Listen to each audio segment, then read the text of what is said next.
JRD. Tata के air India को उनसे छीन लिया गया, क्योंकि आज तक कांग्रेस पार्टी ने हमारे इंडियन एविएशन सेक्टर के लिए क्या कुछ किया है। तो एयर इंडिया के इस क्रैश के बाद जो एविएशन सेक्टर का जो प्राइवेट कंपनीज का आने का जो रास्ता है उसको खोल दिया गया, जो कि ये कांग्रेस गवर्नमेंट की तरफ से एक इनिशिएटिव था कि हमारा देश भी एविएशन सेक्टर में आगे जाए। फिर एविएशन थोड़ा सा इवॉल्व हुआ, फिर आता है ईयर 1994। उस टाइम तक किसी भी प्राइवेट एयरलाइंस को, लेकिन इतना जरूर है कि लो कॉस्ट कैरियर का इंडियन एविएशन मार्केट में इंट्रोड्यूस करने का मतलब ही था कि कॉस्ट कटिंग। फिर जन्म होता है first and independent private organisation in the country.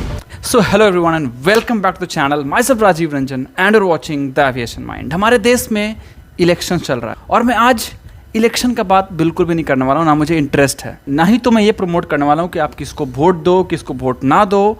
जिसको भी आपको लगे उसको आप वोट दे सकते हो, बट गाइस किस बेसिस पे आपको वोट देना है ये आपको डिसाइड करना है। मैं और हमारे जैसे आप में से बहुत सारे लोग एविएशन इंडस्ट्री का एक हिस्सा हो या आगे चल के बनने वाले हो, तो मैं ऑब्वियसली अगर मैं किसी को वोट दूंगा तो मैं ये सोच के वोट दूंगा कि एविएशन सेक्टर कितना ग्रो किया है और कितना ग्रोथ का पोटेंशियल है और कौन सा गवर्नमेंट कितना एविएशन के लिए करने वाली है। जी हाँ गाइस, आज के इस वीडियो में इसी के ऊपर फुल डिस्कस करने वाला हूँ। आप में से जो भी मेरा वीडियोस देख रहे हो उसमें से करीब 48.3% 18 to 24 एज ग्रुप के हो। आपके पास वोटिंग राइट्स है, आपके पास पावर है, बट प्रॉपर नॉलेज नहीं है। जो मीडिया में दिखाया जा रहा है उसके बेस पे आप वोट देते हो। जो फैक्ट है वो आपके सामने रखने का मैं कोशिश करूंगा, जो सच्चाई है वो आपके सामने लाने का मैं कोशिश करूंगा। तो आज के इस वीडियो में मैं starting to end Congress party के ऊपर बात करने वाला हूँ कि आज तक कांग्रेस पार्टी ने हमारे इंडियन एविएशन सेक्टर के लिए क्या कुछ किया है। और नेक्स्ट वीडियो में मैं बीजेपी का बात करूंगा कि बीजेपी पार्टी यानी कि मोदी गवर्नमेंट के अंडर में हमारा एविएशन सेक्टर कितना ग्रोथ किया है और जितने भी एम्प्लॉयज़ एविएशन सेक्टर में हैं, चाहे वो गवर्नमेंट एम्प्लॉयज़ हो चाहे वो प्राइवेट एम्प्लॉयज़ हो, उनको किससे फ़ायदा है। सॉरी गाइस, फ़ायदा तो किसी के आने से नहीं है, लेकिन हाँ इतना हम लोग एज्यूम कर सकते हैं कि किसके आने से ग्रोथ होगा। मैं इस वीडियो में जो भी आपके साथ शेयर कर रहा हूँ वो प्रॉपर रिसर्च करके मैं शेयर कर रहा हूँ। तो कुछ भी फेक नहीं है, कुछ भी फालतू नहीं है, कुछ भी बकवास नहीं है। जो भी मैं शेयर कर रहा हूँ वो सारा जेन्युइन एंड ऑथेंटिक है। तो अक्टूबर 1932 को जे.आर.डी. टाटा के द्वारा एयर सर्विसेज को इंडिया में स्टार्ट किया गया था। उसके बाद ईयर 1953 में इंडिया के first prime minister Pandit Jawaharlal Nehru ने कांग्रेस गवर्नमेंट के अंडर एविएशन सेक्टर को एक ऑर्गेनाइज वे में स्टार्ट किया, जो कि ये कांग्रेस गवर्नमेंट की तरफ से एक इनिशिएटिव था कि हमारा देश भी एविएशन सेक्टर में आगे जाए। फिर उसके बाद इंडियन पार्लियामेंट ने एयर कॉरपोरेशन एक्ट पास कर दिया। According to this Air Corporation Act, it enables the merger of all airlines into two corporations owned and managed by government। तो सारा जो पावर है वो गवर्नमेंट के हाथ में था। और इसी साल ईयर 1953 में ही इंडियन एयरलाइंस इंडस्ट्री को नेशनलाइज्ड कर दिया गया, यानी कि जो उस टाइम पे एयरलाइंस थी उसके मेजॉरिटी ऑफ द स्टेक्स वो अब गवर्नमेंट के अंडर हो गया। तो अगर ये कहें कि उस टाइम पे जे.आर.डी. टाटा के एयर इंडिया को उनसे छीन लिया गया, तो इस नेशनलाइजेशन से फ़ायदा गवर्नमेंट को तो हुआ ही, because majority of the stakes जो था वो गवर्नमेंट के हाथ में जाने लगा। और ऑब्वियस ही बात है कि जो ऑपरेटर थे वो भी खुश थे कि भाई चलो एटलीस्ट एयरलाइन को रन करने का तो मौका मिल रहा है, ऑपरेट करने का तो मौका मिल रहा है, रेवेन्यू तो कम से कम हम जनरेट कर पा रहे हैं।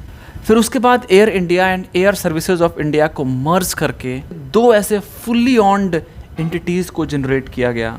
एक था इंडियन एयरलाइंस और दूसरा एयर इंडिया। तो Indian Airlines basically domestic routes को फोकस करता था और एयर इंडिया इंटरनेशनल के नाम से था, तो वो इंटरनेशनल रूट्स को फोकस करता था। तो यहाँ पे ये समझने लायक है, बहुत ही इंपॉर्टेंट पॉइंट है कि जो कांग्रेस गवर्नमेंट थी वो मेजॉरिटी ऑफ द एविएशन को अपने अंडर रखना चाहती थी। ये कहीं ना कहीं सही भी था, लेकिन जिसके अंदर गवर्नमेंट ओन्ड से भी ज़्यादा पोटेंशियल है। जैसे अगर टाटा ग्रुप के पास अगर एयर इंडिया होती तो और ज़्यादा ग्रो हो सकती थी, लेकिन जब से एयर इंडिया गवर्नमेंट ओन्ड हुई थी उस टाइम से इसका मेंटेनेंस सही से नहीं हो रहा था, उस टाइम से इसको लॉस ही लॉस देखने को मिला था।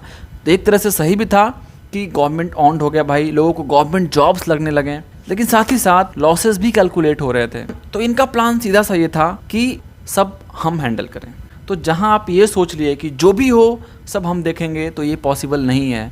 इसीलिए एयर इंडिया बर्बाद होते होते बचा है। उसके बाद कांग्रेस गवर्नमेंट ने लगातार इम्प्रूवमेंट करने की कोशिश किया एविएशन सेक्टर में, जो कि काफ़ी इम्प्रूव भी कर रहा था उस टाइम पे। फिर उसके बाद ईयर 1972 में IAAI international airport authority of India को कॉन्स्टिट्यूट किया गया उस टाइम के पीएम श्रीमती इंदिरा गांधी जी के द्वारा। फिर उसके बाद ईयर 1986 में नेशनल अथॉरिटी को कॉन्स्टिट्यूट किया गया पीएम श्री राजीव गांधी जी के अंडर में। फिर 1987 में एयर इंडिया के फ्लाइट 182 के भयानक एक्सीडेंट के बाद Bureau of Civil Aviation Security को एस्टेब्लिश किया गया इंडिया में। तो एयर इंडिया के इस क्रैश के बाद जो एविएशन सेक्टर का जो प्राइवेट कंपनीज का आने का जो रास्ता है उसको खोल दिया गया। उस टाइम के एक्सीडेंट के बाद ये गवर्नमेंट को सोचने पे मजबूर कर दिया गया कि आखिर क्या हुआ ऐसा, आखिर ऐसा क्या हुआ, मेंटेनेंस में प्रॉब्लम हुआ, क्या हुआ जो इतना बड़ा हादसा हुआ। तो उस टाइम पे गवर्नमेंट हार चुकी थी। फिर जन्म होता है first and independent private organisation in the country, East West Airlines. फिर उसके बाद कांग्रेस गवर्नमेंट को लग गया था कि भाई एयरलाइंस को चलाना मेरे बस का बात नहीं है, इसको प्राइवेट ऑर्गेनाइजेशन को अलाउ करना ही पड़ेगा ताकि प्राइवेट ऑर्गेनाइजेशंस आए और एविएशन सेक्टर को ग्रो करें। एयर टैक्सी स्कीम को लाया गया जिसमें कि प्राइवेट ऑर्गेनाइजेशंस भी आ सकते हैं। फिर उसके बाद गवर्नमेंट ने अलाउ कर दिया प्राइवेट एयरलाइंस को charter and non scheduled operations को ऑपरेट करने के लिए। फिर एविएशन थोड़ा सा इवॉल्व हुआ। फिर आता है ईयर 1994। उस टाइम तक किसी भी प्राइवेट एयरलाइंस को शेड्यूल्ड ऑपरेशन के लिए अलाउ नहीं था, लेकिन ईयर 1994 के बाद शेड्यूल्ड ऑपरेशंस भी अलाउ कर दिया गया कि जो भी प्राइवेट एयरलाइंस हैं वो शेड्यूल्ड एयरलाइंस भी अपना ऑपरेट कर सकते हैं। फिर उसके बाद प्राइवेट एयरलाइंस का धीरे धीरे एंट्री स्टार्ट हुआ हमारे इंडियन एविएशन सेक्टर में। जेट एयरवेज और भी ऐसे बहुत सारे प्राइवेट एयरलाइंस आने लगे। फिर उसके बाद लो कॉस्ट कैरियर्स को इंट्रोड्यूस किया गया, लाया गया इंडियन एविएशन मार्केट में, जैसे कि Indigo, spice jet, Go Air जैसे एयरलाइंस को इंडियन एविएशन मार्केट में लाया गया। तो लो कॉस्ट कैरियर को इंडियन एविएशन मार्केट में क्यों इंट्रोड्यूस किया गया, इसके ऊपर एक सेपरेट टॉपिक है, इसके ऊपर मैं कभी सेपरेट वीडियो बनाऊंगा। लेकिन इतना जरूर है कि लो कॉस्ट कैरियर का इंडियन एविएशन मार्केट में इंट्रोड्यूस करने का मतलब ही था कि cost cutting. Full service airlines अगर आप डोमेस्टिक रूट में दे रहे हो तो आम आदमी तक वो नहीं पहुंच सकता था, तो फुल सर्विस एयरलाइन से कोई फायदा नहीं हो रहा था। लोगों का मेंटेलिटी चेंज हुआ, उतना कंफर्ट अगर सीट भी ना रहे, नॉर्मल तरीके से अगर हम फ्लाई करके जाएं तो भी हम खुश हैं। तो फाइनली 2011 में एयर इंडिया को नेशनल फ्लैग कैरियर बना दिया गया इंडियन एयरलाइंस के साथ मर्ज होने के बाद। एंड इस एयर इंडिया को पूरे वर्ल्ड के साथ कनेक्ट किया गया। ऑल ओवर वर्ल्ड में इसका नाम होने लगा। जो भी VIP VVIPs थे वो एयर इंडिया को यूज़ करते थे एक जगह से दूसरे जगह जाने के लिए, एक कंट्री से दूसरे कंट्री ट्रैवल करने के लिए। जो भी इंटरनेशनल रूट्स होता था वो मेनली एयर इंडिया का ही उस टाइम पे हुआ करता था। फिर उसके बाद धीरे धीरे बहुत सारे एयरलाइंस का एंट्री होने लगा। तो उस टाइम में इन सारे एयरलाइंस का एंट्री से करीब 80 सिटीज़ को कनेक्ट किया गया इंडिया में, और ओवरसीज कनेक्टिविटी भी काफ़ी हद तक देखा गया। जैसे जैसे एविएशन इवॉल्व हुआ, जैसे जैसे एविएशन ग्रो किया, फिर 2012 में Mumbai and Delhi air corridor को 10th रैंक दिया गया among the world busiest route के नाम पे। जैसे जैसे एविएशन इवॉल्व किया तो 2011 के बाद जो इंडियाज सिविल एविएशन है वो कांग्रेस गवर्नमेंट के under 4th largest aviation market in the world बना। और अगर रिपोर्ट्स की माने तो कांग्रेस का vision world's 3rd largest aviation industry बनाना था 2020 तक। उस टाइम में लोग बोलते हैं कि कांग्रेस ने कुछ भी नहीं किया, बीजेपी ने एयरपोर्ट्स को बनाया, ये किया वो किया, ऐसा किया वैसा किया। तो ऐसा नहीं है, कांग्रेस भी बैठी हुई नहीं थी, कंटिन्यूअसली उस प्रोसेस को इवॉल्व करने के चक्कर में लगी हुई थी। अभी 4th लार्जेस्ट है तो 3rd लार्जेस्ट बनाना है, और ये फैक्ट है, ये मैं नहीं बोल रहा हूँ, ये फैक्ट बोल रहा है।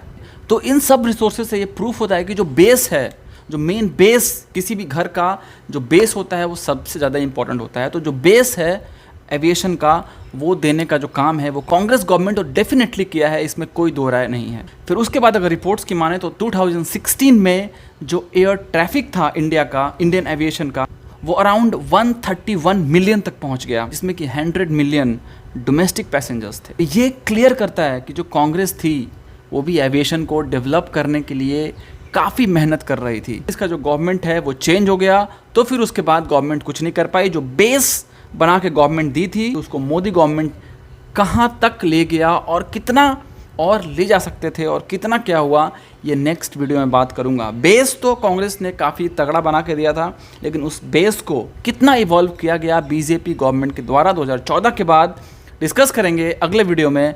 आशा करता हूँ आपको आज का ये वीडियो अच्छा लगा हो, आज का ये वीडियो इंटरेस्टिंग लगा हो, आपको ये जानने के लिए मिला हो कि आखिर कांग्रेस गवर्नमेंट ने हमारे लिए क्या किया है। बहुत सारे मीडिया ऐसे हैं, बहुत सारे लोग ऐसे हैं जो सिर्फ वन साइडेड बात करते हैं। लेकिन ये कहना गलत नहीं होगा कि एविएशन के ग्रोथ में कांग्रेस पार्टी का भी मेजर रोल रहा है, और अगर अभी तक कांग्रेस पार्टी भी रहती तो काफ़ी इवॉल्व कर सकती थी। कांग्रेस पार्टी का एक चीज़ मुझे काफ़ी अच्छा लगता है कि उसका विज़न था प्राइवेटाइजेशन नहीं करने का, उसका गवर्नमेंट सेक्टर में काम करने का विजन था, गवर्नमेंट सेक्टर को इम्प्रूव करने का विजन था, गवर्नमेंट एम्प्लॉयज़ को सिक्योर करने का विजन था, जो मुझे काफ़ी अट्रैक्ट करता है। गाइस, ये था हमारा आज का वीडियो। आशा करता हूँ आपको आज का वीडियो अच्छा लगा हो। अगर आपको आज का वीडियो अच्छा लगा हो तो कल के वीडियो को देखने के बाद आप दोनों को कंपेयर करो, फिर उसके बाद अगर आपके माइंड में है कि मैं एविएशन को देखकर वोट करूँ, तब आप डेफिनेटली वोट कर सकते हो। कम ऑन, चलिए मिलते हैं किसी नए और एक्साइटिंग वीडियो में एक और धमाकेदार कंटेंट के साथ। Till then do whatever you want to do, do double, please don't trouble anybody. See you. जय हिंद।